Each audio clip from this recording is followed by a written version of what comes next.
This podcast is part of the Batman Universe Podcast Network, hosted by the BatmanUniverse.net. Check out everything related to Batman and the entire Bat family at the BatmanUniverse.net, including news and original content related to comics, movies, television, merchandise, video games, and more. Also, check out some of the other unique podcasts that TBU has to offer. Consider supporting this podcast by becoming a patron on Patreon. Even $1 can go a long way in supporting this content that you enjoy. Look for a link over at the BatmanUniverse.net to offer your support now. And now, on with the show.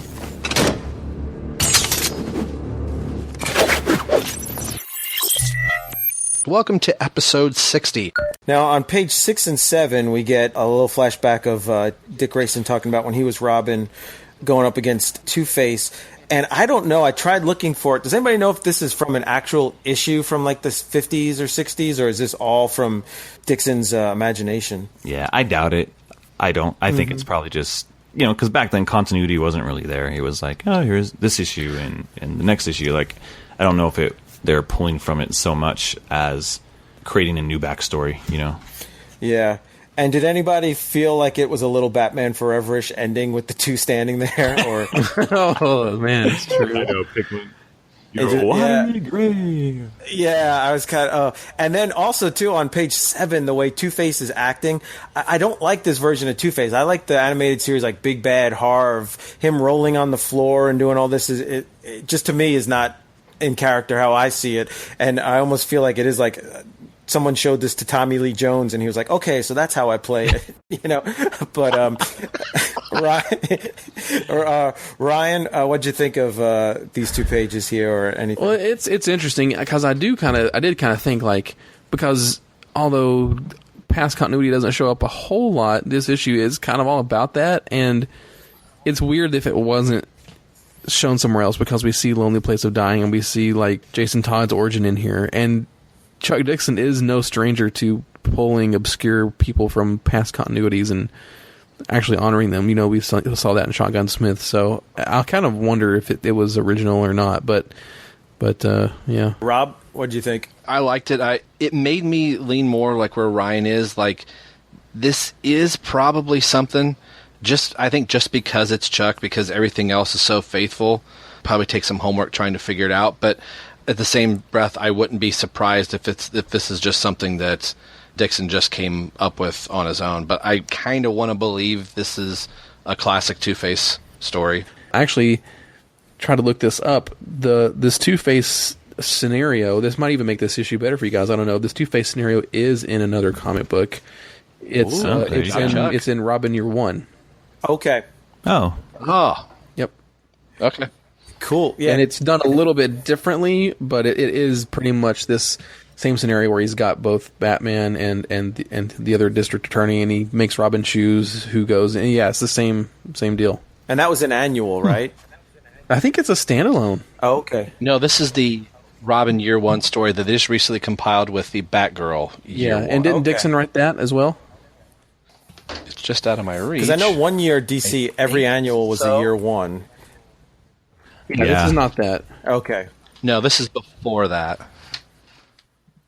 Yeah, this is Chuck Dixon and Scott Beatty. Yeah.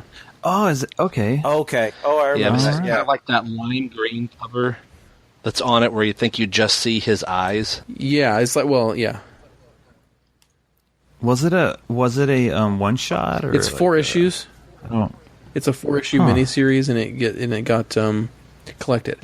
But what's interesting about this is I believe it came out quite a bit after this. The Wikipedia says it came out in 2001.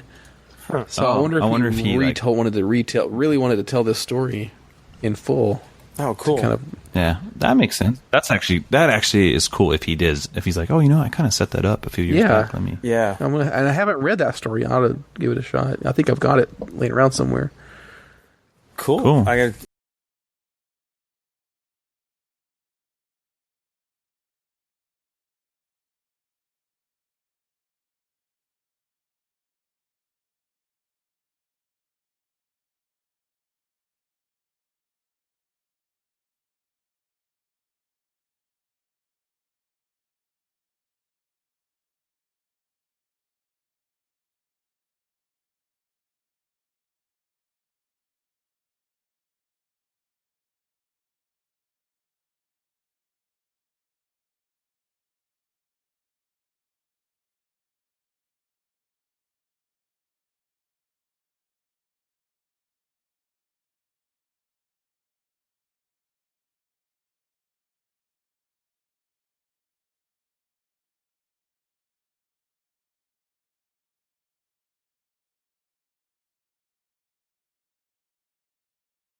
brought to you by the BatmanUniverse.net. Your home for all things Batman and Robin. It's been a long year, folks. Whom is celebrating 80 years? I'm going to re-record that.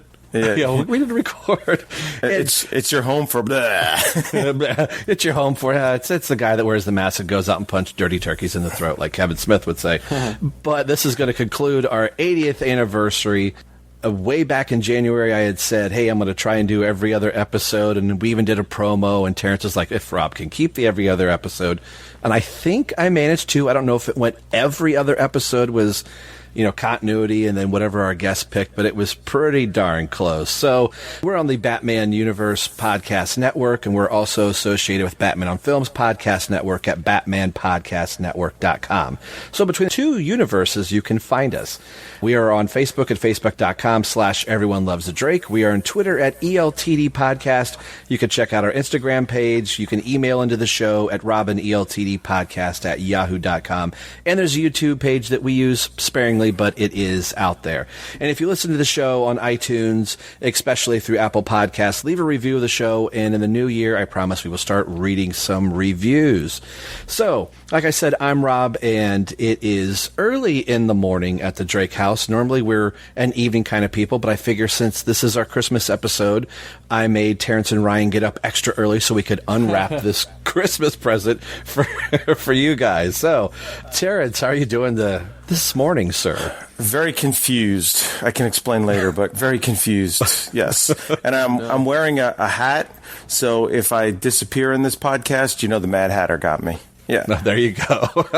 And Brian, how are you doing this morning? I have no hat, so I think I'm doing a little bit better than Terence. It is the morning. I've become more of a morning person this year. I actually started drinking coffee this year, actually, and boy, that was a good decision based on where the year's gone since then. But I'm very excited to talk about this book today. Yeah, so we're not going to bury the lead. And I actually had just finished a cup of coffee because I woke up a little bit extra early to finish this book. Me too. This was something, and Rob's going to insert the episode number. Episode 60. We had been going through Tim's chronological escapades as we have, and we got to the 0 issue of Robin, and it was a team-up story between Dick and Tim, and Dick tells this story of the first time that he had met Two-Face and had to make a choice and took a severe beating to allow Batman to escape. So like we normally do, as one of us is talking, usually somebody's going through like, hey, this sounds like something that I think I might have read before. It could be something else. So this little nugget that Chuck Dixon had wrote, the cover date is October 1994 for the 0 issue. So in the year 2000, Chuck Dixon took this little nugget of an idea that he had in October of 2000. He and Scott Beatty turned this into Robin Year 1. So I had said to Terence and Ryan, like, hey, this is kind of my idea. It helps, celebrate. It puts the capper on the 80th anniversary of Robin. And we'll just kind of call it our Christmas episode as well, since it'll be the last episode of the month. And little did I know, as I'm reading this book for the first time, that wouldn't you know it, we're kind of in a holiday season. They don't necessarily mention Christmas, but a certain cold character appears in the book. And I'm like, well, you know what? That counts. I saw snow, I saw ice, and so here we are at Robin Year 1. So what I was reading this out of was the collected trade Batgirl and Robin Year 1, because the duo also got together and did a Batgirl Year 1 story as well. So I'm not sure if Stella, who our last guest was on the show, if she's covered it or not, but that might be something to track down Batgirl to Oracle. So before we get into this, I want to say a big thank you to everybody that had participated in the 80th anniversary celebration for Robin. So there'll be an insert that'll appear right here. Hey, it's Rob here. I wanted to take a brief moment to acknowledge all the people that helped us celebrate Robin's 80th anniversary. I had a long list of people, and I had more people say yes than what I had time slots available. So to everybody else where we were trying to juggle schedules, I want to reconvene and get you on to talk about Robin in some fashion. But the people that I was able to give on, I want to give another shout out again to all these individuals and let you know their episode numbers and what they talked about. So you're like, hey, I missed one here or there. Mike Staley led the first one off, and we did a commentary track for Young Justice Season 2, Episode 8, and that was Episode 107. Terence, Ryan, and myself did the Robin 80th Anniversary Spectacular issue, and that was Episode 109. Marcus Toe, our big interview for the year. So happy he agreed to be on the show. He talked about all things Red Robin and hockey and everything else. Go back, check that episode out. That was 110. Professor Alan Middleton, thank you, sir, for coming onto the show. He talked about Detention Comics, and that was episode 112. Clinton Robinson, the coffee maestro himself, came on episode 114 and talked about Showcase 93. Issues 11 and 12. Sean Ross came on episode 117 and talked about Robin Annual 6, and that was just a fun issue that I had never read before, and one that I'm going to continue to read because it was just so darn good. Siskoid came on, first time speaking with him. He actually picked the oldest comic to review. That original date for that comic was 1949 from Star Spangled Comics, and his episode number is 119. Jay Oz, a good friend of the show and podcasting partner on Everyone Loves Young Justice. He came on and did a commentary track with Ryan and I for Batman 66 episode. Surf's Up, Joker's High, I believe is the episode. It's blanking on me right now, but that was a fun episode, and that was episode 121. Javi Trujillo came on and did two items, a commentary track for Batman the Animated Series Old Wounds, actually technically the new Batman Adventures, and then before that we did Batman issue 416, and the two paired really well together. That was episode 123. Ryan Lauer, spelled like lower, from the amazing Batman Book Club. He came on and did a Batman the Animated Series commentary track for Robin's Reckoning. That was episode 125. The lovely, fantastic Stella, who you just recently heard, released her 200th episode and her 11-year anniversary. And she came on just last week and talked about Batman and Robin issue 3, Batgirl issue 17, Batman and Robin issue 8, and Gotham Academy issue 8. And that was episode 126. And I'm including this last one. It wasn't an 80th anniversary celebration. It was also the first time that the Drake was part of the J.L. May crossover. So we had Justin Kowalski on, and that was episode 113. And we fast forwarded rather into the future and talked about Robin issues 143 and 145. That was a fun episode to do. So thank you to everyone that participated. Again, those that I missed and we just didn't get our schedules lined up, I do want to have you on in the next year. All right, so now let's get back to our Christmas episode. Thank you again, everyone. So there was a list of everybody that had participated. So again, a big thank you. So Robin year one, I want to ask each of you guys, let's start with Ryan first. Had you read this before we were talking about doing this, or did you read it shortly after we said, hey, this might be, is this a real story that Chuck Dixon wrote? I only read it in my mind, and if you've already put that clip from that earlier episode, you read that 0-year Robin issue, and you're like, boy, this does seem familiar, because as we've discovered, as we've gone through Tim Drake's Robin escapades, like you said, Two-Face jumps up in a lot. Like, there's a lot of Two-Face and Robin interactions, and we've come to discover that, even talking to Chuck Dixon as he's writing all these books, that he's obviously a pretty big fan of Two-Face and enjoys the two puns and the having him play off of the Batman and Robin dynamic of, there's two crime fighters, and then later on with Tim Drake, it's like, there's two Robins, or there's two people like this at once. So I know I had not read Robin Year One all the way through. I think I had maybe one or two of the single issues, but it was just a perennial like, maybe if I find the others in the store, in the shop or something, or a cheap trade, I'll find it. But I hadn't read it. And then I think, what was it, maybe last year or the year before even, DC released that really nice Robin Year One Deluxe Edition hardcover, and I did buy it because I was like, okay, that looks gorgeous, and that'll be a good excuse to read. I'm sure we'll podcast about it at some point, and so so bringing it up for this show was like obviously the excuse to pull that off the shelf and give it a read, and boy, it's a good one.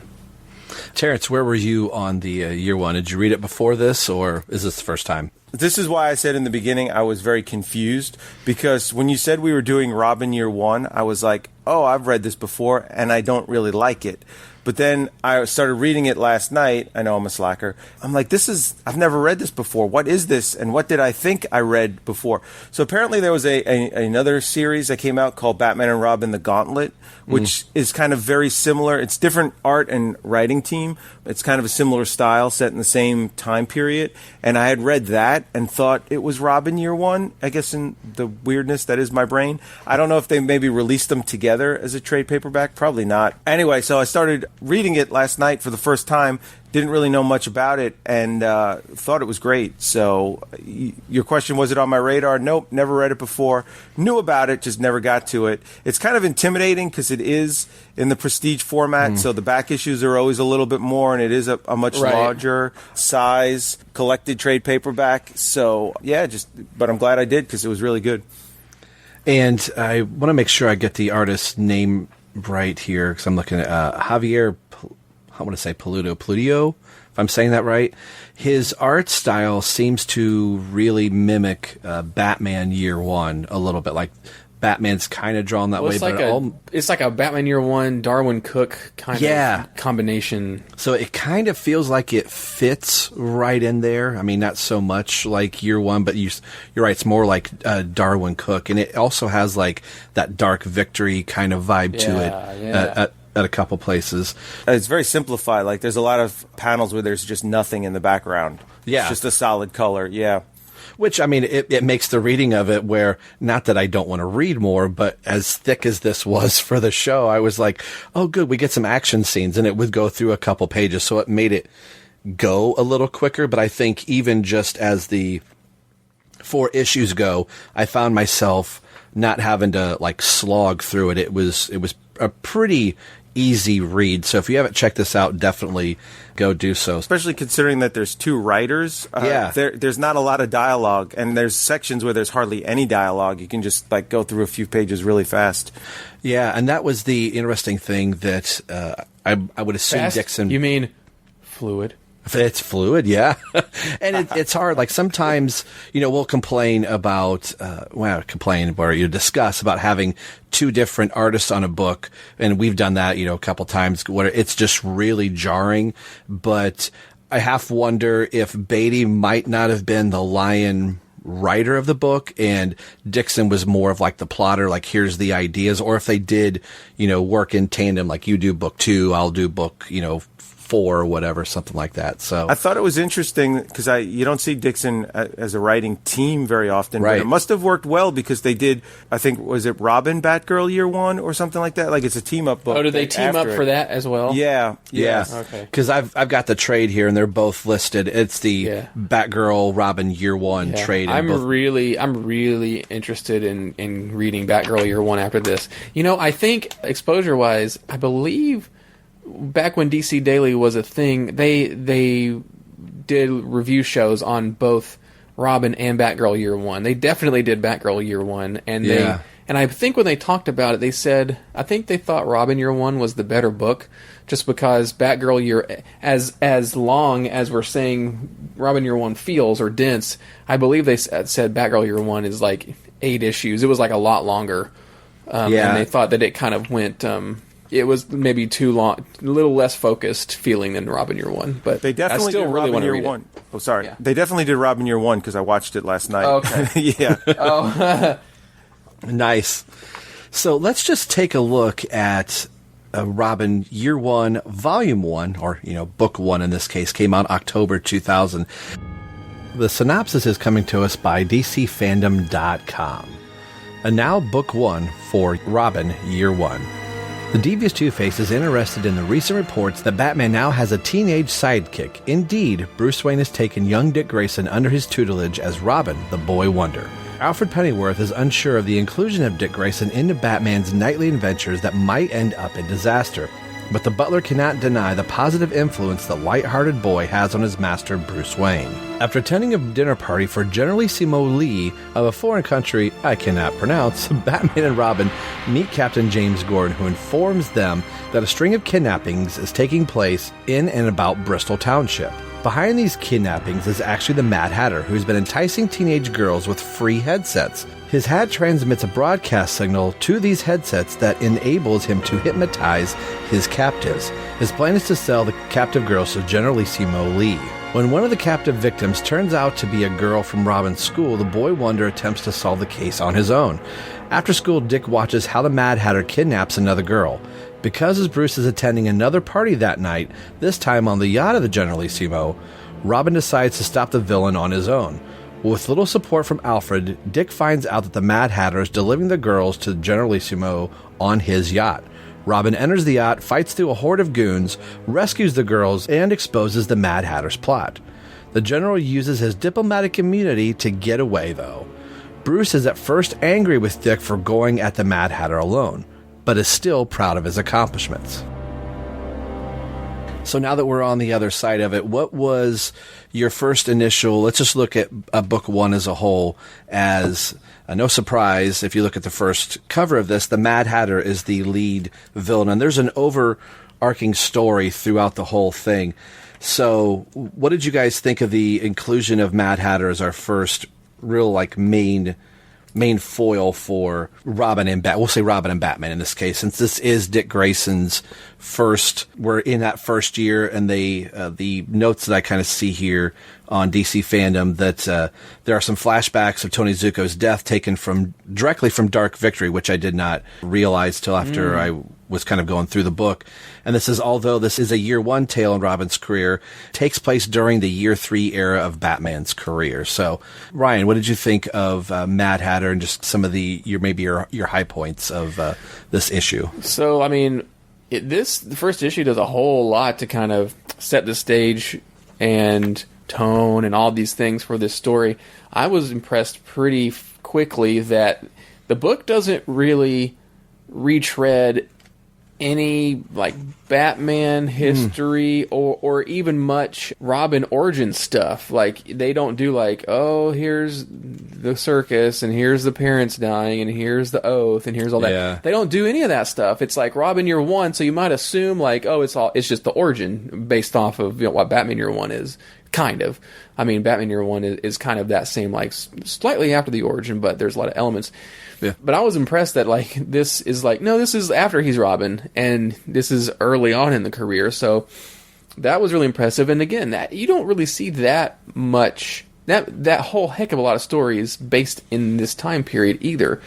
So that combined with the writing and the art, I was just really impressed right off the bat. And the thing about the art, just in general, to talk about the art for a second, the art in this book is just absolutely gorgeous. Oh yeah, it's the right style, it's the right combination of, like, you can read this after Dark Victory. It's like it is like Tim Sale-ish stylized colors in terms of, like, the simplification of things, but obviously is a lot more close to, like, the Darwin Cook type of thing. But that's like a really cool. It's almost like if you kind of think of the Loeb Sale stories as like a contemporary reinterpretation of, like, early years Batman, like from the 30s. You get into a book like this where it feels like it's very timeless feeling, but the art really evokes, like, this, like, late 40s, early 50s kind of style in terms of, like, what the characters are wearing clothes-wise. You get, like, the 50s Batmobile and stuff like that. Yeah. But it doesn't feel super old-fashioned, because there's things in it like, telephones and stuff like that, and technology, of course.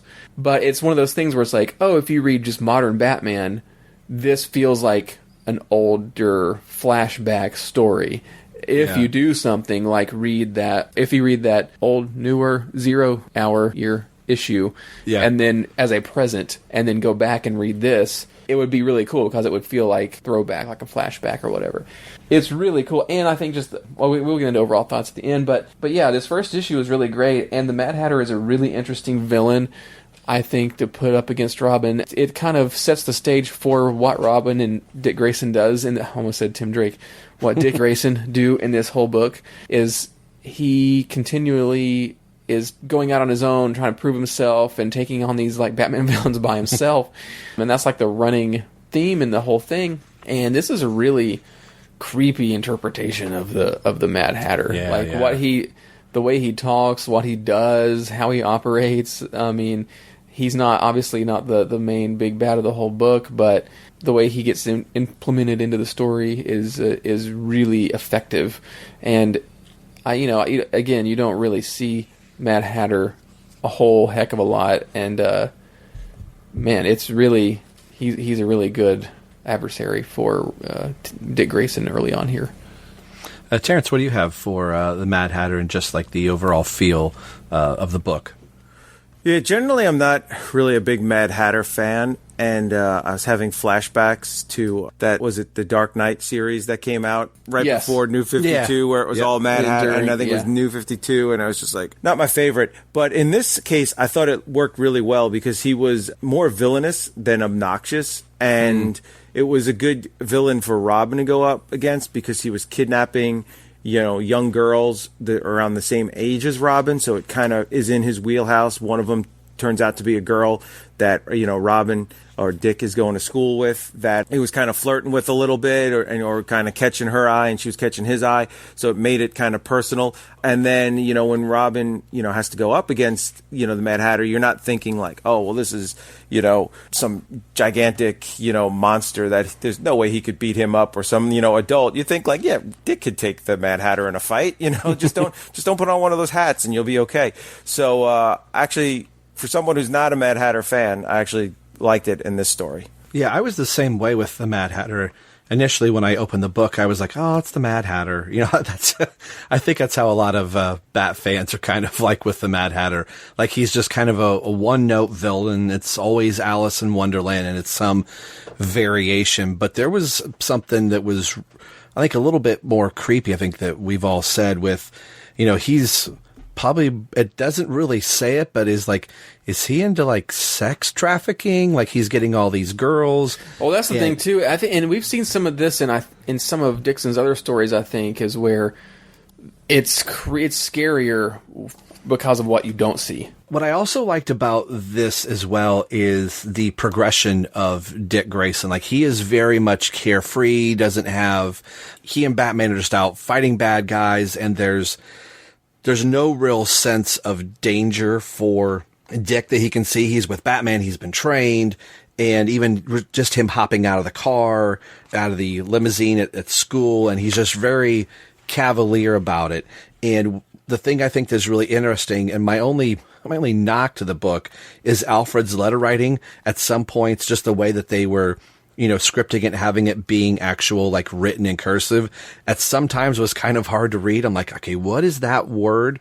But I did like that there is another through line, that you're getting a narration from Alfred at the different stages throughout this book. So what did you guys think of Alfred's commentary? You could talk about it as a whole throughout the whole book, or just in book one here, of Alfred's concerns of essentially Batman taking out Robin at such a young age. Let's go with Terence on this one.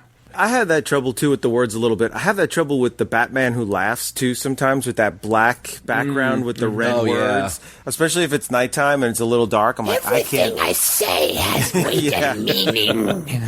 Yeah, exactly. So I thought it was good because you think of, I don't know, I might offend some Robin fans with this, but I think of like the quintessential Robin origin story as Batman Forever. I don't know why. I know people are going to like yell at me for that. But that's kind of probably the one that I've seen the most or heard the most or most people know, like it just kind of has that. And in that story, I always liked how it was Alfred who was trying to encourage Bruce to be like, you need to, work with this guy. He makes the Robin costume for him. It was Alfred like kind of pushing it, and then this is kind of the reverse. But I didn't come up with this idea, but I heard it in some of the videos I watched last night. It might have been in DC Daily or some of the others. This story is in a lot of ways Chuck Dixon trying to justify why it's okay for Batman to have a Robin, because on the surface, taking out, a little kid, in Batman Forever, he's what? Like, he's supposed to be 17, but he's really 26, I think, the actor, Yeah. And that's not even a joke. I think we looked it up one time, and we're like, well, it is a joke, but not not an intentional joke.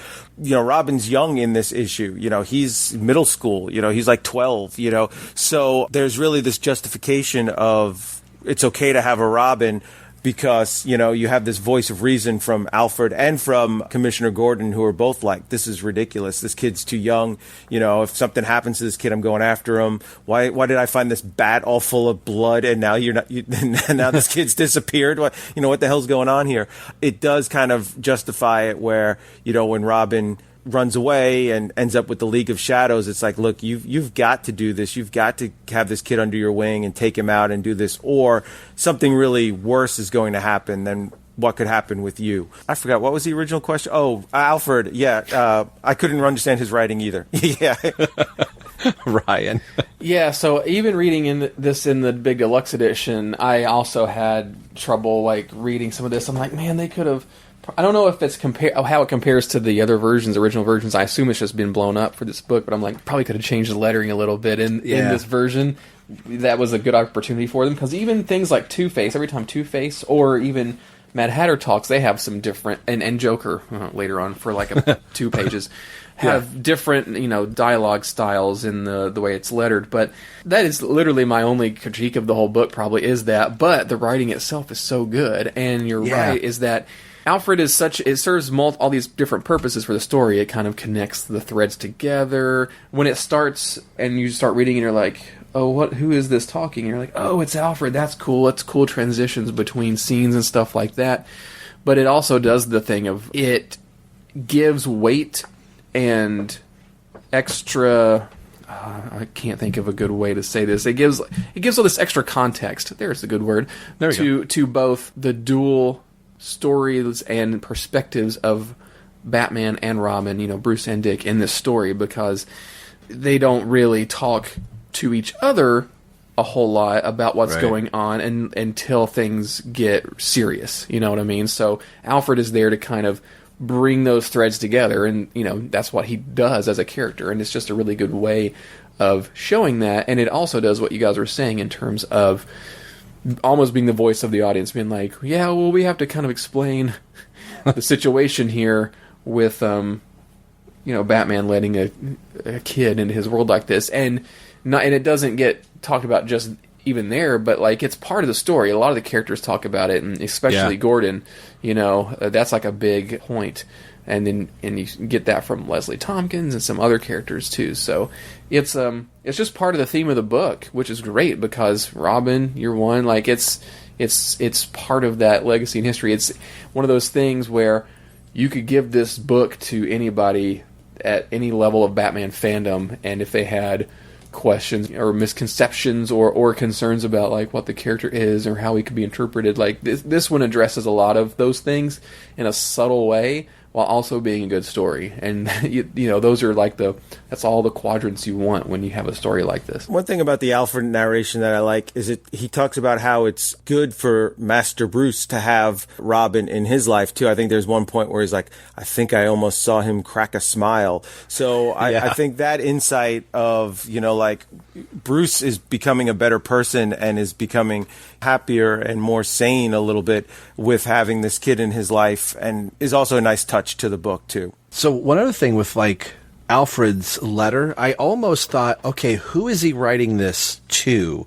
Was the other thing, like, was he in the middle of writing this to like children's services or something? You don't find out, till later on, because he's like making some really points of like, Bruce is kind of pushing Dick, or Dick is made to feel like this is like fun and games, or he's bringing this boy into the crusade. And at times Alfred even says, and I'm paraphrasing here, that he even feels like Bruce was making the wrong choice for himself, and now he's kind of forcing these games of fancy on this young boy, and there could be bigger ramifications. And one thing that I think kind of pairs with that is when they're sitting at the dinner table, and I keep wanting to say Tim.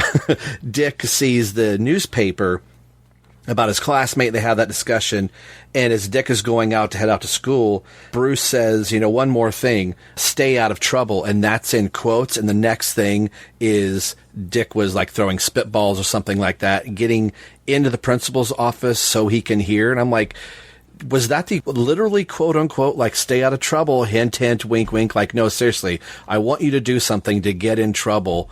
So later on, is he just re-emphasizing, like, of course Dick was going to take a baseball bat to the chest because Bruce kind of inadvertently asked him to put himself in danger when he didn't. So did you guys pick up on that at all? Let's start with Terence.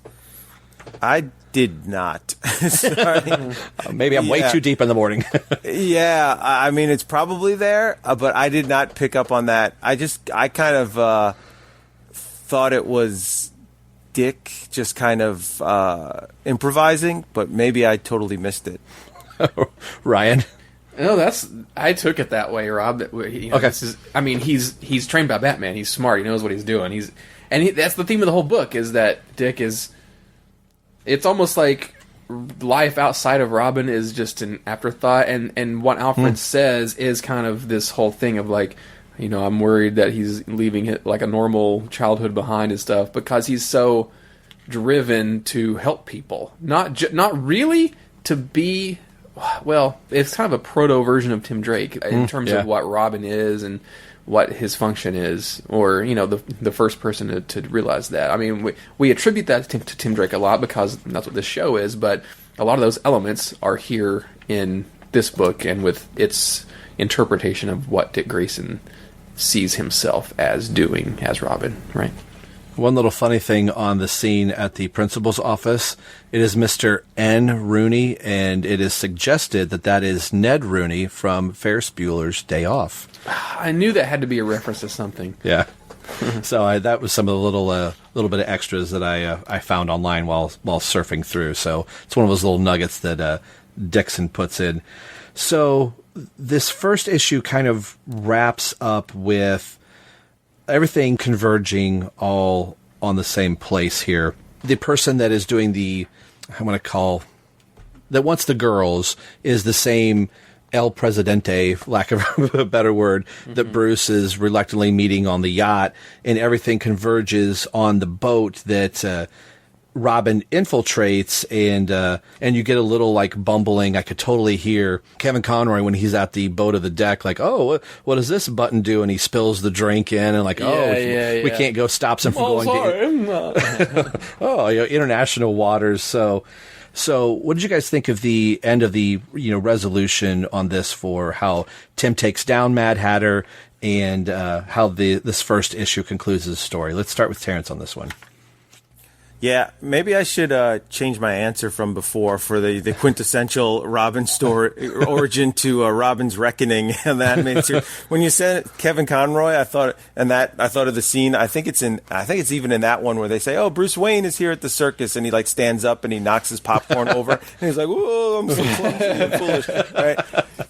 And so now I'm like, oh man, maybe it's not the nipples in the movie, but since it is a 4-part story, you kind of have to do something in the middle of it, or at least at the first part ending, that's going to cause conflict and strife and not have a nice, easy resolution. And I thought this was a really interesting way to do it, because it shows how dedicated Dick Grayson is to helping other people, and that he's not just, this is fun. It's so much fun to jump from buildings and do somersaults in the air, and I'm out here because it's all so much fun. Like, he really is a really good person who really would do anything, put himself in harm's way, take a beating to basically just help other people. but you can also see at the same point why Bruce Wayne would be like, this is not cool, kid. I can't allow, a 12-year-old to take a beating from villains just to help people. So I thought it was a really great way to kind of really reveal each character. Yeah. So, like I was saying earlier, what happens in this issue with Dick Grayson, Robin overcoming Mad Hatter pretty much by himself, with Bruce being unable to do anything about it, it's kind of the setup for what we'll see with other villains in the rest of the story. And I thought it was really well done. I mean, it really shows the growing dichotomy and conflict that you'll see between Batman and Robin through the rest of the story. And I thought it wrapped up really well. And you could read this first issue almost standalone, and you don't even really need the rest of the book, to be honest. Right? Yeah. It kind of holds up by itself, which is what you want in a first issue of anything, really. Especially something like this. It definitely made me eager to continue the story, knowing a little bit about where it goes. Well, let's just get right into the second issue. This came out in November of the same year, same writing team and everything like that. Book 2 of Robin Year 1. Following the Mad Hatter's arrest, Batman and Robin defeat several more would-be supervillains, such as Cluemaster, Firefly, Killer Moth, and Blockbuster. Robin grows more and more confident with each victory, heedless of Batman's warnings that Gotham's more elite criminals will not be so easily beaten. True to these warnings, Two-Face soon emerges and kidnaps Lawrence Watkins, the judge who permitted and presided over the appeal trial of mobster Vincent Maroney. Since the trial gave Maroney a chance to scar Dent with acid, Two-Face's twisted logic holds Watkins responsible for murdering Dent. Revenge on Watkins, however, is only a small part of Two-Face's goal. His main target is none other than Batman and Robin. Despite Batman's precautions, the dynamic duo are eventually captured by Two-Face as well, and forced into a mock trial. After declaring the defendants guilty, Two-Face places Batman and Watkins on a custom-built double gallows, and dares Robin to appeal for their lives. A desperate Robin plays along, calling for neither man to hang if Two-Face's next 2 coin flips come up clean. Both flips land in Robin's favor, and Two-Face cuts Watkins free, only to reveal a trapdoor in a gallows that allows the judge to drown instead. As Robin reels from Watkins' death, Two-Face savagely beats Robin with a baseball bat, while Batman is forced to watch. An enraged Batman breaks his own bonds and beats Two-Face and his men unconscious, before rushing the badly injured Robin back to the Batcave. The first thing that I really liked after you've had that issue 1 of all right, this has kind of pulled me in, it's going to be a 4-issue story or whatever, however long it is in any type of story, is what we like to do on this show is have a nice little cold opening and something that the animated series would do from time to time. You get a cold opening in this, and it's a car chase. It's a funny car chase with a Killer Moth, which ironically, and maybe not ironically, that they probably planned it this way, that also ties into, this is a character that ties directly into Batgirl's origin, being the Killer Moth. But I thought this was funny with chasing him, and he's got the Mothmobile, which I thought was really funny. And Killer Moth is probably right up there with other Batman villains where I go, it's just much like Mad Hatter, it's the Mad Hatter. Yeah. Killer Moth is kind of crazy enough that you almost just don't, he's meant to not be taken seriously, but sometimes that's a detriment to the character when you see, this is a Killer Moth story. I don't care if it's Scott Snyder, if it's writing the Killer Moth, right off the bat, you might go, it's Killer Moth though. Yeah. But it's actually really kind of funny. And again, like we were talking about, that Dick is putting himself into harm's way to save a life, even the life of somebody like Killer Moth, that he can see that the goo and the, what is it called, the cocoon gun has backfired and gotten on his wings, and Killer Moth is falling to his death, which he thinks he's going to be able to fly, but doesn't. So what'd you think of the cold opening of this and the Killer Moth interaction? I love cold opens, especially in stories like this, because it instead of reading it as a single issue, you're just reading it as part of the story, and it's almost like a cinematic thing when you watch a movie and there's a nice big action scene. You can kind of decompress a little bit and let the character work kind of flow through the action. And like as we were saying, like the artwork and colors are stylized and simplified in here, and it really looks just gorgeous here. Like in this oversized deluxe edition, that would be my preferred way to tell the listeners to read this, because you get these. It's like they do the whole like New Batman Adventures thing where when it's nighttime, you got these red skies and this overcast like blues and stuff on Batman. All these flat colors. It just looks great. And having Killer Moth, it all makes sense. And I would have been sad to get through this entire book without some sort of action scene or a few scenes with Batman and Robin in the Batmobile talking. I don't know. Every time we get a story and we get scenes like that or episodes like that, if we talk about the animated series or a TV show or something, it's always fun. It's always a cool interaction. It's always a cool thing to see. I don't know. It just kind of always is a Batman and Robin thing that I like to read, and having it be a action scene like this is interesting. And Killer Moth, yeah, I mean here he's just used like as a goofy like Batman 66 type of villain.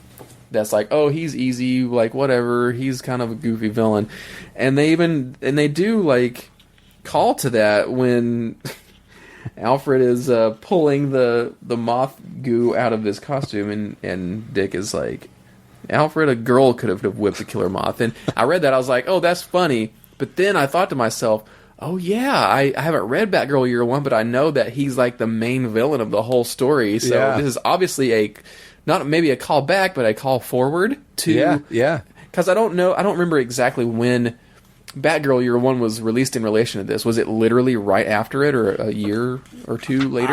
I believe so. I'll have to do some quick looking here, but I'm pretty sure it was not that long after this. It's like in my head, I'm like, well, Dixon must have known, like, and Beatty must have known where. Either I don't know if the next story was greenlit, or maybe they had ideas of where they were going to go with it if they did a Batgirl Year One. Yeah, because spoilers, they do very subtly introduce Barbara Gordon in this story too, and it's done in a really, like, again, subtle but really cool way. So, definitely. But the opening of this issue was really great. Yeah, and then you get little things like in the police station, see a little shot of Clue Master, and the rumors of the human bat prove false, that they have this actually man-bat looking drawing on the board. And we're introduced into Two-Face. So this, I think, was the big draw for the three of us to read this story and go, okay, how does this little exposition in the 0 issue of Robin fit in? How does Dixon formulate this into a full story? And I got to tell you that this is, even just in that little opening panel you get here of the introduction to Two-Face, and as he goes through the story, this is probably one of the more violent versions of Two-Face. Like, holy hell. He has to take a line from the book. Right, yeah, exactly. That's delivered by Robin. But this is a totally unredeemable, and this is probably got to be shortly after his transformation into Two-Face, where he is, lack of a better word, he is pissed off, like to no end. This is just, uneasy is the wrong word, but I was unsettling. I mean, it's interesting to go from the creepy but goofy looking Mad Hatter to the 100% goofy Killer Moth to go to this Two-Face. Yeah. What is interesting to me as I was reading this is that the combination of the tone and the writing and the art, most importantly, does a really good job of kind of coalescing all of this. And even though it's really interesting, like the book has this, I'm obviously struggling with words a lot this morning, but it's got this deceptive, sweet nature to it in terms of, it's like a throwback of like the Robin of the, 50s and stuff, but this story has a lot of edge to it, especially in the interpretations of characters, and Two-Face is probably the most explicit example of that, where this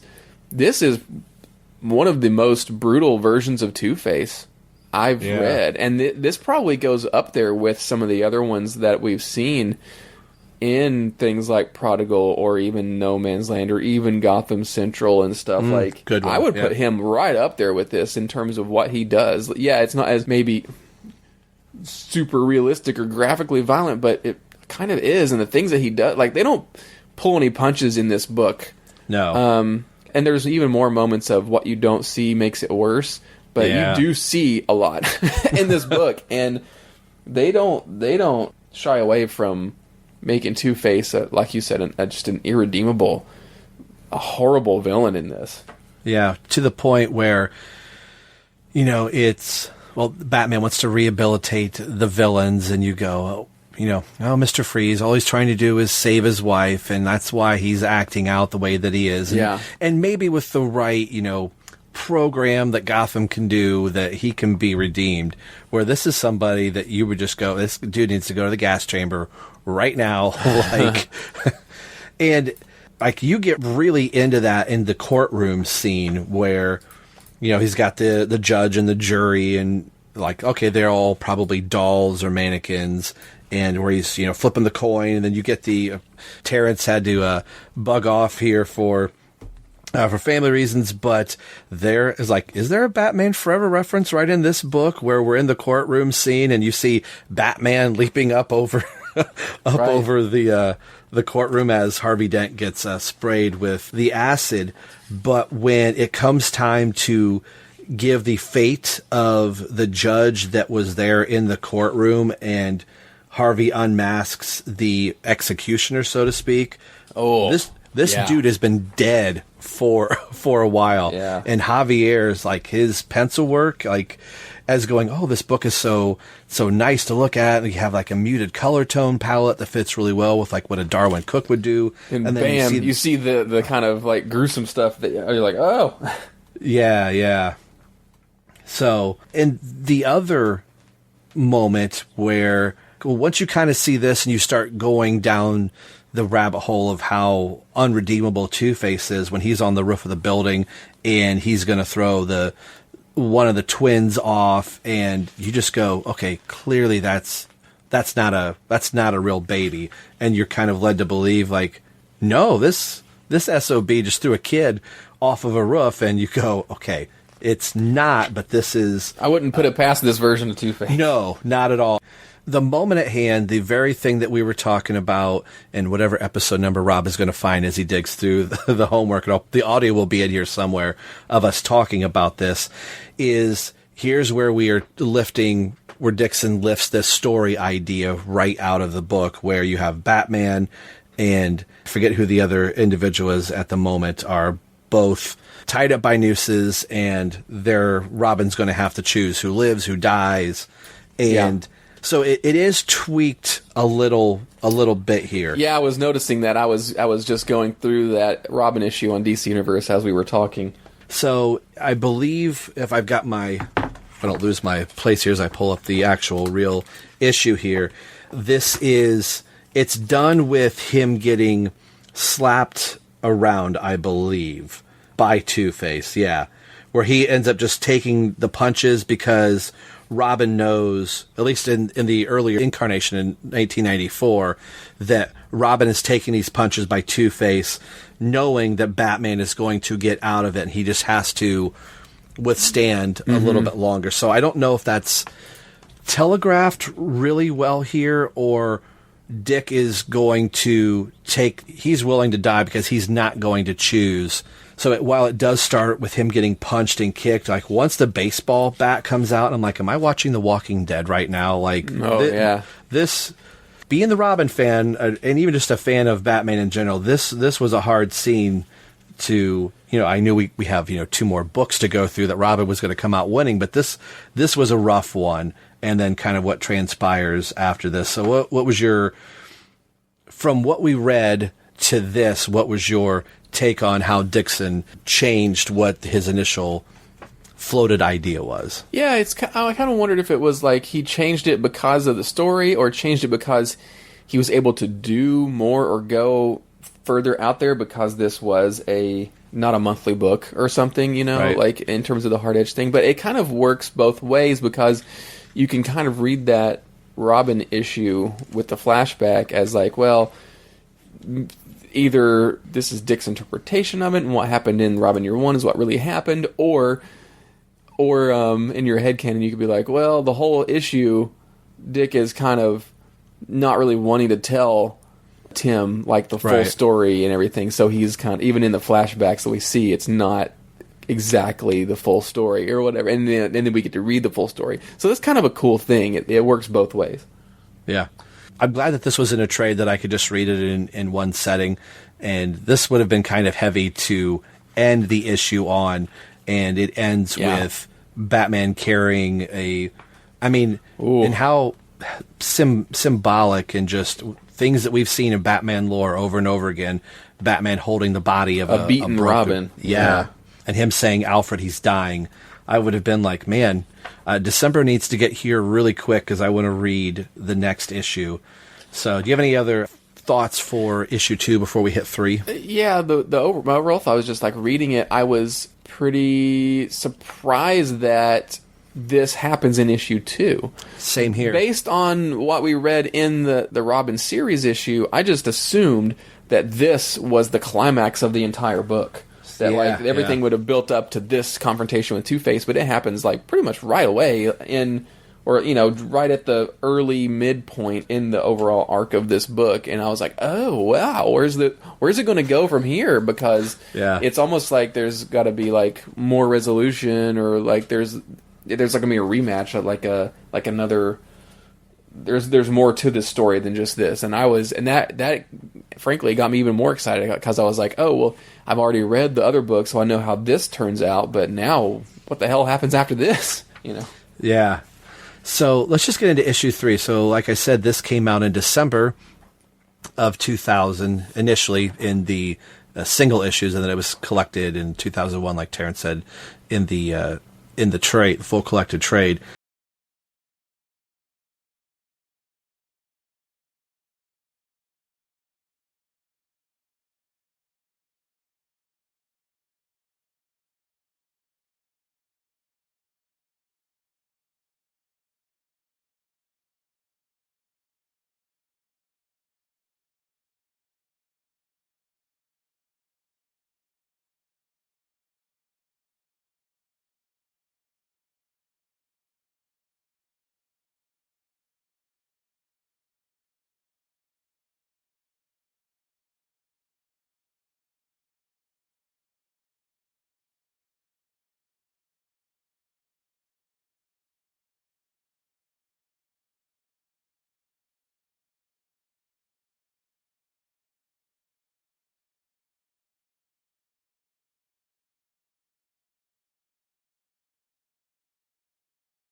This starts right off in the interrogation room, and this is something that don't think we touched on it the last time Batman and Robin jumped off the roof at police headquarters. Gordon says basically if something happens to the kid, he's not going to be able to sanction what Batman's done. He's got the full weight of the law enforcement on it. So when Gordon's holding the bloodied bat in his hand, it's wrapped in the plastic bag or whatever. And Dent is just basically saying... Oh, is that what that is? Because I wondered the whole time. I was like, what is this on the bat? It's like a weird... It's like, is this like a MMO aura? Or something? Is it emanating something? Yeah, it wasn't until... Because it's evidence. I get it now. Yeah, it's in the evidence bag. So it wasn't until Gordon runs out of the door and he says... But right now, I want to do nothing better than send him straight to the gas chamber. So when he's holding on to the bat right there, I'm like... Oh, it looks kind of yellowish, so I believe that's probably in a bag. And so, he's heading up to turn on the bat signal waiting for Batman to arrive, which isn't going to come. So Leslie Tompkins in this, I think, is another good character exploration that Dixon is going into. And disdain's the wrong word. I can't think of the word. Her displeasure of like, okay, she obviously knows Batman and Robin and she's got this kid. So everything's kind of converging on Bruce in a way that Alfred has been saying, you know, is this right that we're doing by Master Grayson? Right. Gordon has pointed that out, and now here's Leslie pointing this out and saying, hey, I don't even have the tools available to do this. So what did you think of her interaction with Bruce and I guess essentially Dixon's writing of Leslie? Yeah, like I was saying earlier, it just it highlights all those things you were saying, that, and is a good counterpoint to Alfred, because Alfred is like, well, I have to go along with this, and he's the one that sees it on a day-to-day basis. But Leslie is the one that really only sees things when there's bigger problems like this, and she's like, what the hell have you done to this child, you know? And so Bruce has to dump him off on Leslie to fix him and leave, you know? Yeah. And she's just like, well, what are you doing, you know? So, yeah, I mean, it's kind of the thing where it's like, man, Batman, you better figure this out. Nothing better happened to this kid. Yeah.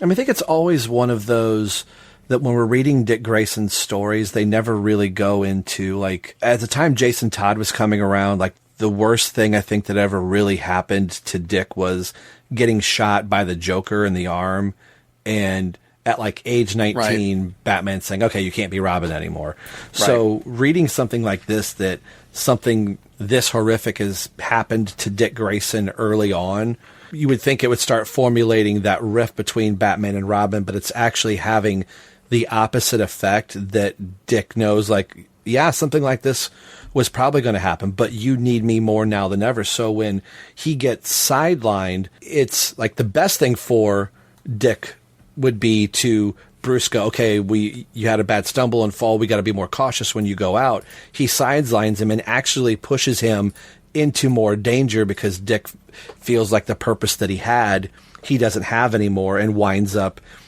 in his next scenario with Mr. Freeze, which ironically saying like, hey, we'll do this for a Christmas episode. I was pleasantly surprised to go, hey, we can kind of tie this in and say, well, it happens during Christmas. So what'd you think of how Dick's motivation has changed from one of being partnership to now one of being a lost soul? It's one of those kindred spirits things, right? That's why Batman and Robin tend to work together, because they do have those common shared experiences. And this issue, I think, is a good exploration of that. We've saw a little bit of it in issue 1 with him just taking down the Mad Hatter by himself as Robin, but this one gets a little bit more into the idea of why Dick Grayson is doing this, not just to be, you know, the happy-go-lucky foil to Batman. It forces him to be like, well, if I'm not going to be with Batman, or if I'm not going to be Robin with Batman, it's like, what am I doing? Why am I doing this? And he just has this compulsion to help people and do good with the skills that he has, and you definitely see that in full force. It's just a good character exploration of who Dick Grayson is and what drives him, and getting that right and seeing that in comics is, I don't think we see that as much as we could. Yeah. I mean, it's a hard. Dick Grayson's a tricky character, because even it's hard to get him written right. Like, even especially when he's at times in modern comics where he's Batman, or when he's Nightwing, or when he's, you know, Rick Grayson or whatever the crap. Right. You know, like it's hard. And so seeing that explored in this period of Dick Grayson's tenure as Robin, you see even less. So that makes the novelty of it even that much better, and it just, you know, it's also really well written too. So it's a really good pause or story shift after something so heavy that happens in issue 2. Yeah. And even the letter that Dick writes, this is, I guess it's time for me to move on. I'm not sure what I'm supposed to do if I'm not allowed to help anymore. Alfred doesn't need to worry about entertaining me and take care of me. So you don't want a partner, and you don't need a son, which is one of those, like, he's already kind of felt like he's lost twice. And, you know, I'm sorry I failed you. I won't forget everything you've given me. So he's going to go out on his own, and who does he end up meeting up with the League of Assassins? I wasn't expecting to see that. So what did you think of that inclusion? Yeah, that was probably the last thing that I expected to see in this book. Like the each issue, because at that point, like each issue featuring kind of a major Batman villain was kind of my expectations. Like, oh, Mad Hatter, oh, Two-Face, oh, Mr. Freeze, and I was like, oh, wow, like, okay, like I wasn't expecting the issue 4 to kind of go into that.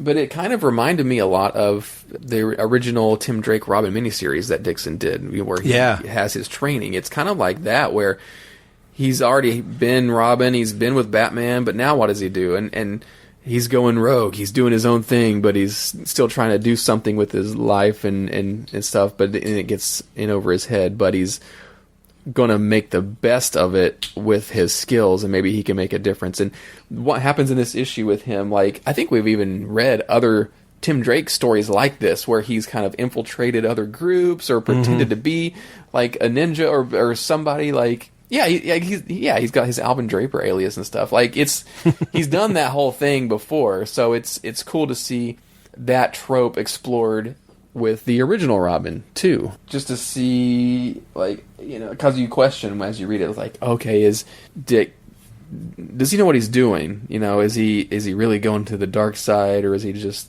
exploring this or seeing if he can, like, make a difference from the inside? And I think he doesn't even know in a lot of this, and so I think as the reader you're kind of going along that journey with him.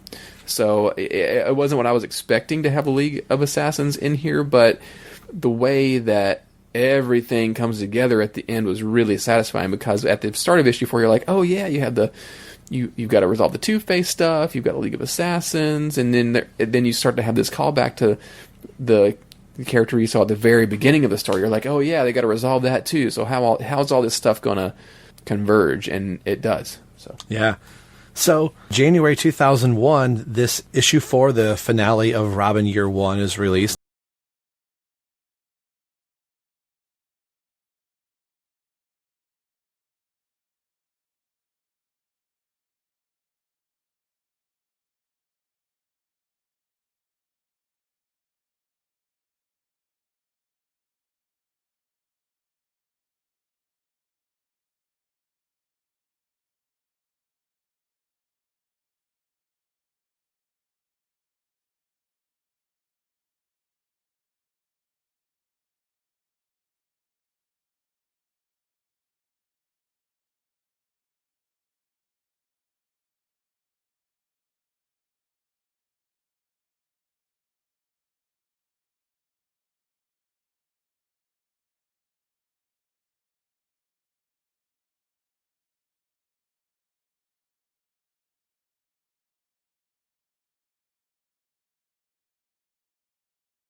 Batman reconciles with Dick. In the following days, Dick returns to Wayne Manor and is allowed to continue as Robin, on the condition that he is never again to question Batman's orders.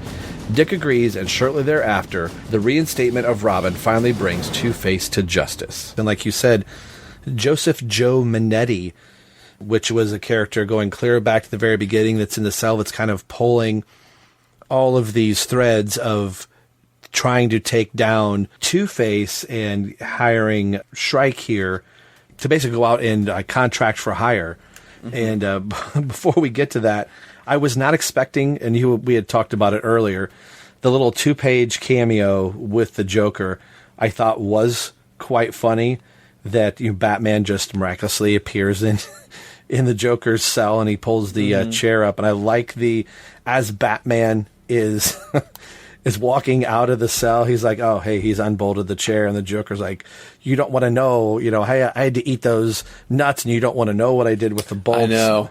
Yeah. Yeah, the little sprinkle of the Joker in this story is just perfect. Like, he's not the focus, he's not the big thread, he's not the whatever, but it's one of those things where it's like, would the story feel complete without just a little hint of where the Joker is and what he's doing in this part of the story? Because clearly, if there's Robin already in past year one. Like, of course, Batman's encountered the Joker, but it's led to believe that Dick Grayson and Batman hasn't really come up across the Joker together yet, or maybe it was very brief. Like, there's not enough for him to kind of figure it out. But yeah, just to see get that little interaction was definitely a welcome treat.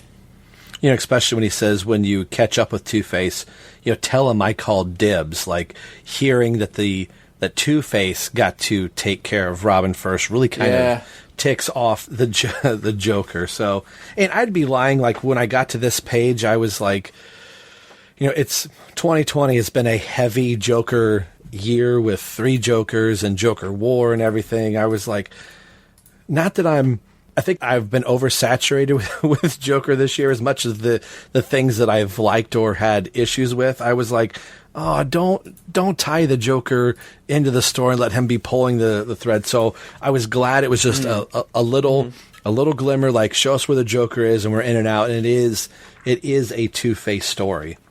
Yeah. So by this point, if you haven't read it and the synopsis hasn't given it away, Dick is out on his own and hasn't returned back to the cave. Like, the holiday season, Christmas is come and gone. I'm assuming, like, New Year's they're also referring to, or into the new year.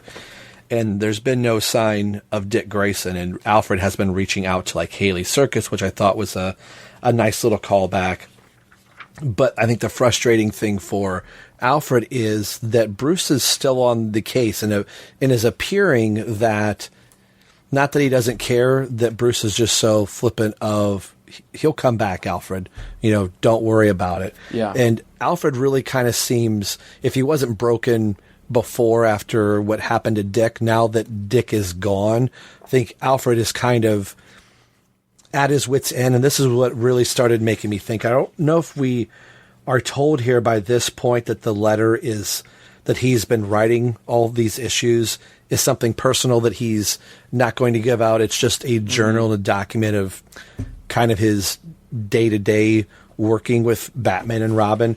But at this point, I was like, oh, is this a letter to, like, Children's Service or the courts or whatever?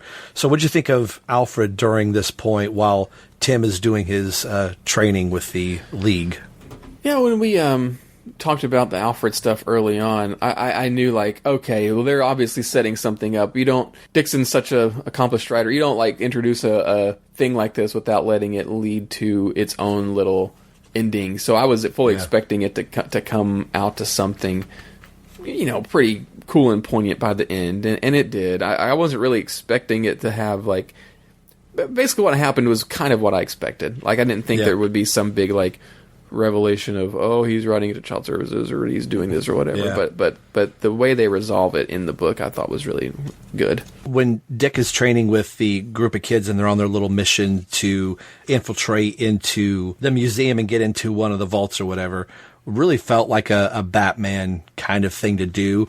But as much as Dick is trying to learn from a new master, he's still not wanting to kill and looking out for one another's as they're slamming guards around. And even when one of his other quote-unquote friends about knocks one of the vases off, he catches it. So some nice little moments for Dick Grayson. Yeah. And that reminded me, too, of Tim Drake in terms of, like, when he's faking being somebody that's tough or macho or something, but later in the background he's like making sure people don't die or making sure he's cleaning up after everybody else's, you know, bumbling mistakes and stuff. That is totally I guess now we can call it a Robin trope, you know. Right.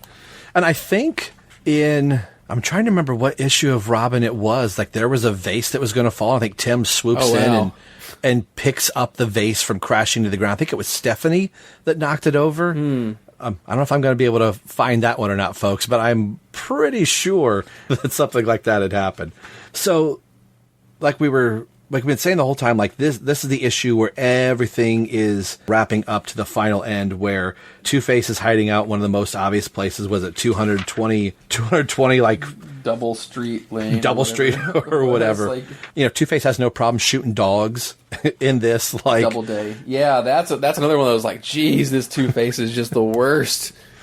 Yeah, and he's more mad. Like, well, I'm gonna have to get a couple extra dogs, and it's Dick that ends up using the dog whistle. And he's like, hey, I thought he was just gonna sedate him, and nah, he just shot his 2 dogs. Like, all right, we're throwing pretend babies off. We're beating a 12-year-old half to death. But this section where Dick gets a chance to come up against Two-Face, and it's always eerie and unsettling when Batman is holding a gun and he has that moment of like, oh, I can't be doing it. But for Dick to be holding the gun, I think is even more off-putting. Like, Dick had that opportunity, and I like the way that it was colored. And the pages aren't numbered here, I apologize.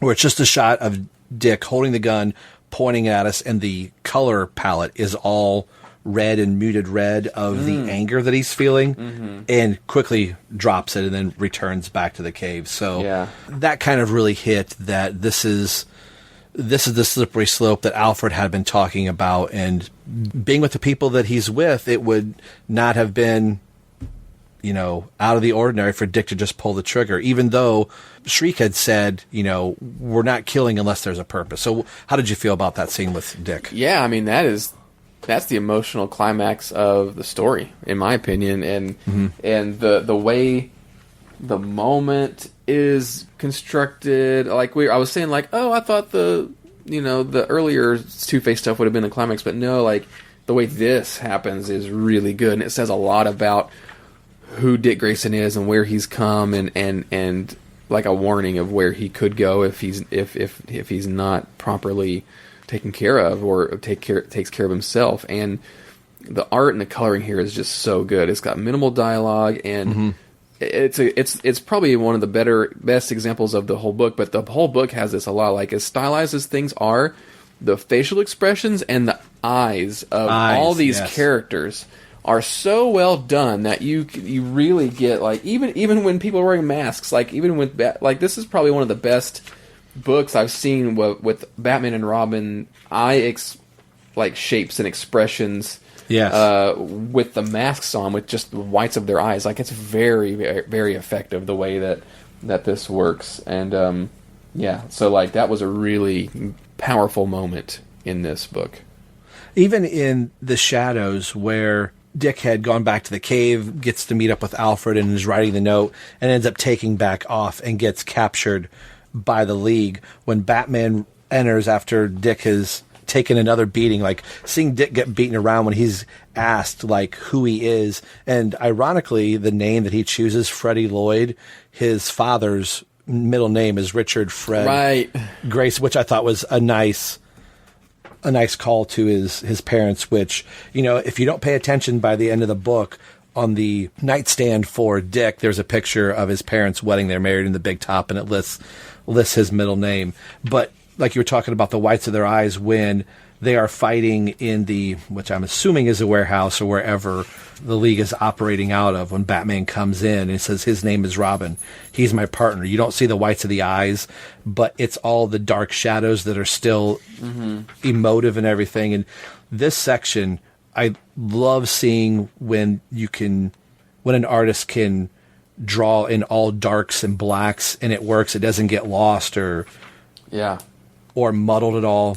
I think this section is really good with the fight that's going on between Batman, Robin, and the League and Two-Face. That Two-Face has figured out who has put the hit on him, and Batman obviously has figured out what's going on. So I think this is... And again, Two-Face, it's kind of funny with his counterpart basically telling him, hey, shoot in short little bursts like this. He ends up shooting... I was like, man, I know it's like, that's like a Tommy Lee Jones Two-Face moment. And he just like shoots him. I was like, I can see that Two-Face doing that. Yeah, definitely. Show me how to shoot a guy. Point blank range, fire. Fire in short bursts. So, yeah, how this ends, I think, is very poetic. That it's after Shriek has basically impaled himself by getting shot, falling from the rafters, landing on his own scythe, and them capturing Two-Face, that Dick's first reaction is to go to Batman, say you're bleeding, says, it looks worse than it feels. And Dick's like, really? Batman says no, alluding like, okay, yeah, but this kind of does hurt. It hurts, yeah. Yeah.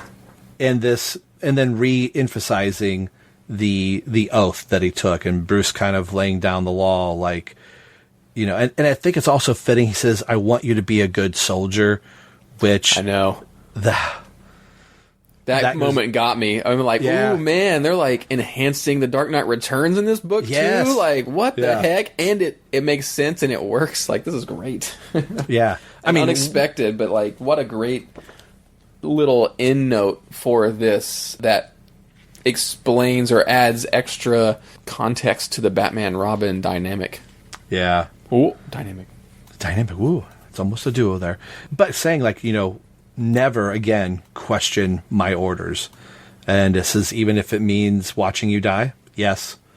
So we know that Robin's we'll push the boundaries from time to time. Mm-hmm. But the little call outs and the little shout outs, like you said, having Barbara Gordon show up on the roof and seeing Batman and Robin there, and or seeing just Robin for the first time. I thought that was great. And I forgot to mention too, there is like after Robin defeats Blockbuster earlier on, they have like a little call forward to foreshadowing for Bane. You know, Chuck Dixon couldn't not put a Bane reference in there, but having that in here, I was like, ooh, that's cool. You know, yeah. So you could tell, like, from 94 to 2000, this was something that I think Dixon was probably thinking of and taking little notes. And again, it would have been great to, like, Dixon, if you're listening, I just want to release a book of all of your ideas. Like, what? Oh my gosh. That would just be a treasure trove of endless possibilities. But I like that Robin, you know, Dick is looking at Barbara and Gordon's like, don't even think about it. Right. You know, boy wonder. But who shows up? And I can't keep forgetting the other... is it Carl, I believe? Not Carl.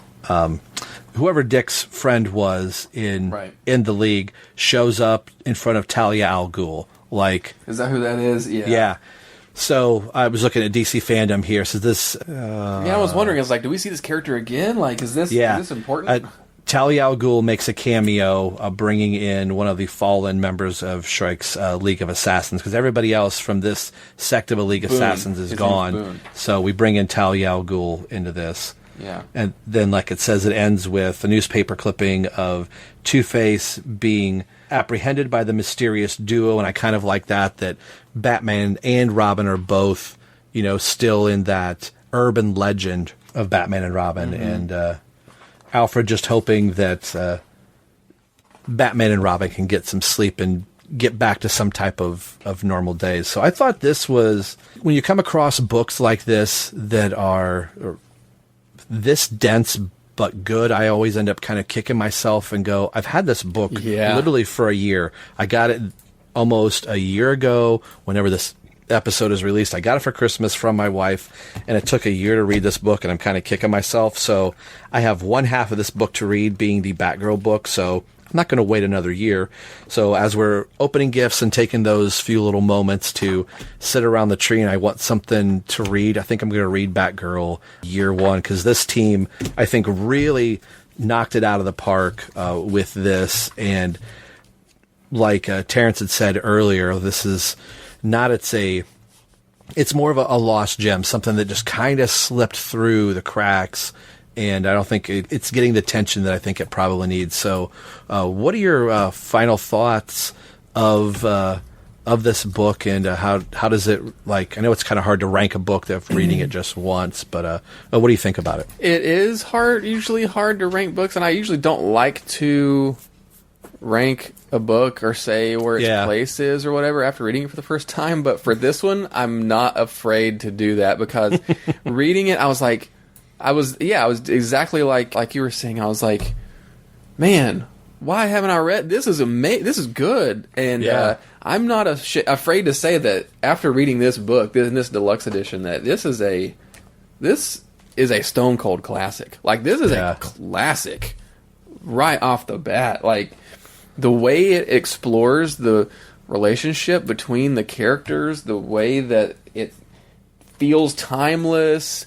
and does That's a perfect things- word. Yeah, the art, the tone, the character exploration, the dialogue, it's well written. Like, everything in this book is just a really well done, and the fact that it's something that you could hand anybody that's at any level of Batman fandom would be able to read this and get something out of it, I think just makes this book kind of earn a spot on like any bat shelf in terms of something that's essential to read. Like, I don't say that lightly, and I don't get that feeling from many books after reading it for the first time, but this one is one of those. And yeah, so I could not recommend this book highly enough. So, Terence, what are your final thoughts for Robin Year One? And is this something that should wind up a little higher on the bat shelf as, I don't know, maybe required reading? Should this be looked at a little bit more fondly rather than a hidden gem?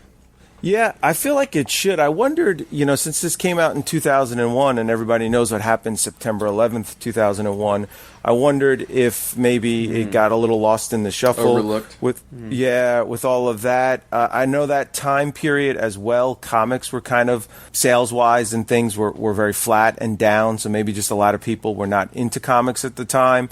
It's definitely a great companion piece for Batman Year One. I think the art style and the theme and the feel of it and that world that they're in flows very nicely, especially with like the Dark Victory stuff and then the Year One. So yeah, I do feel like I don't feel like it's disrespected or underappreciated. I just feel like it's overlooked. Like, people don't even mention it, good or bad. Yeah. And part of that could be too is that Chuck Dixon wrote like thousands and thousands of stories, so it's hard to encompass all of them. And one thing I did really like about it too, and it might not, we might not see a lot more of this, is that Robin in the pixie boots and the pixie costume and stuff. A lot of the new Year One Dick Grayson stuff that's come out in the last 10 years or so, he's basically wearing a modified Tim Drake costume. So it's kind of cool to see the classic, original costume. And I don't know if we'll get that many more stories in that costume as well either. So yeah, overall it deserves a second look by fans. Yeah. So there you go. And we've been saying it through this whole thing. I think even in the first few pages of reading the book, I was already thinking like, this is something special. And I don't normally swear on the show, but I'm like, damn it, I should have read this back in 2000 when it was coming out. I remember seeing it on the shelf, and I don't know whatever it was. I mean, it had Dixon's name on it. I was buying a lot of Dixon stuff during this time period. So for me to get it in a trade through those first couple pages, I was just like, this feels like it's something special. Like, I don't want to go to like something modern, like, Three Jokers, how people thought about it. Like, I think people wanted to say like, oh, this is going to be a tops on the bookshelf for the year. I was thinking this by page 2 early on, like, I didn't know how I was going to feel by the end of it, but just in the presentation and the writing, and I think just the way the book looks, and you said it earlier, it was this timeless feel. It made me harken back to Batman the Animated Series. It's of a time, and it kind of fits in that. This is a great evergreen book that you could pick up off the shelf. Absolutely. And just read at any given point, and it's going to be new and it's fresh. And we've only pulled out a few little references that are in here, and there's a few more. When you mentioned the thing about Bane, I totally didn't even see that when I was going through it the first time. So if Ryan Lauer isn't listening to this show, I know. And if Ryan and I don't try and be the first to get to the Batman book club, like, I got a book. So yeah. I hope somebody out there says, Lauer, you ought to read this book, and I hope one of his guests picks it up, because this, even though it's not Batman Year One, but man, like, this book deserves the attention. Yeah, especially when you have Batman Year One and you have Batman Year Two. That's where it starts dividing, going, it doesn't really kind of feel like a successor to Batman Year 2. And as much as we love Batman Year 3, it's kind of by name alone. If this was titled Batman Year 3, or Year 2, even though it is a Year 3 story, I would go, yes, thematically, it fits right in with Year 1 in its presentation.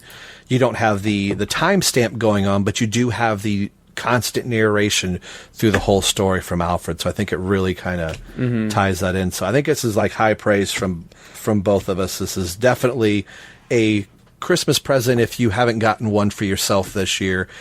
Check this book out. Buy it in the deluxe edition. Is there anything in the deluxe edition, like a little extras or anything like that, or is it just... so you don't have the deluxe edition yet, do you? No, I just have the trade of Batgirl and Robin Year 1. Okay, after reading this, do you think you'll get the deluxe edition? I think I probably will. It's gorgeous. Yeah, there's not a lot of extra stuff, but the back does have a sketchbook section, and it's gorgeous. Like, you see all these really nice sketches, and you get to see, like, what other characters would have looked like that aren't in the book. Like, you see some Catwoman, you see... Really? Yeah, there's like a little bitty... like, you see like a Man Who Laughs, an inspired-looking Joker. There's some cover sketches and stuff. There's even like a little hint of... like Deadman, and I don't know if that was like... Really? It was like, oh, I wonder if like he was ever considered to be in the book, or planned to be in the book at some point, which would have been maybe a little interesting, but... Yeah, but yeah, like it's not a lot, but it's cool just to see the sketches. They're all in, the blue line sketch stuff. A lot of head sketches and stuff, just all like scattered together. It's really cool stuff for sure. A little shout out to a listener of the show, BJ Shea, had tagged us, the Batman Book Club, J. Oz, and Holy Batcast, that he bought this just a few days ago, and he got it half off. I'm wondering where he got it from, but it looks like it's a red trade dress with Robin with his cape. Yeah, building it's the up, deluxe. so. It's really nice. It's really good. Yeah, so very cool, and it fits right on the shelf, along with the other Year 1 and Year 2 deluxe edition. And like it's cool for sure, and it's the first time it's been in hardcover, which is probably another reason why the book doesn't have this perceived prestige that we thought. Like, it's easy to overlook because it's not been like in a nice hardcover at all. Like, yeah, it's been collected, I think, and yeah, like you've got the trade that's got both Robin and Batgirl Year 1 in it together. I think that is also a relatively recent book. Yeah, I'm trying to flip through to see the publication on this, and it looks like it's a 2013 is when this trade was put together. So this is 13 years after the single issues came out. I mean, if you go back to when issue 1 came out, so it's been recently collected, and then to get a hardcover, some odd years later, is really kind of interesting. So that will officially end our 80th anniversary episode and the 80th anniversary for a year. So big thank you to everybody that has participated this year and helped us move the show along. Next year, in 2021, we're looking for a better year than 2020 was.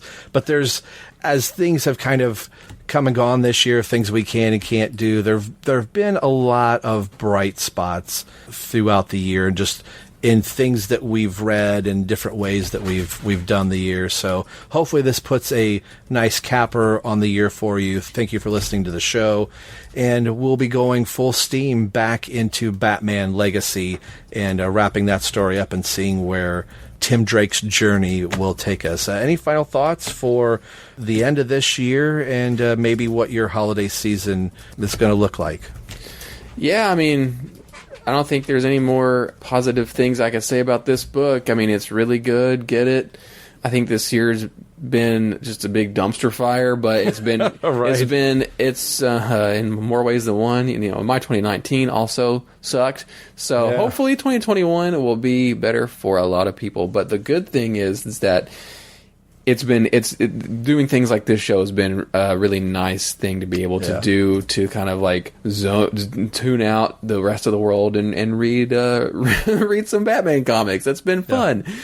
So yeah, like Christmas should be pretty chill this year, but I've got the Batman tree. I've actually had my Batman tree up since March. When all this nuttiness happened, I was like, ooh, I'm going to make myself feel better, and I put up the Batman tree, and I'll take it down when this is over, but it's not over, so the Batman tree's still up. So I was slightly prepared for the holiday season already. So but yeah, so I can't wait to get into the new year and keep going with what we're doing and jump back into Legacy, because that's been fun too. Yeah. So have a happy holiday season, however you celebrate it, and thanks for helping with the distraction of 2020. Thanks for listening to the show, and we will see you guys next year. On the behalf of Terence, this is Ryan and Rob saying happy holidays and Merry Christmas. We'll see you guys in 2021.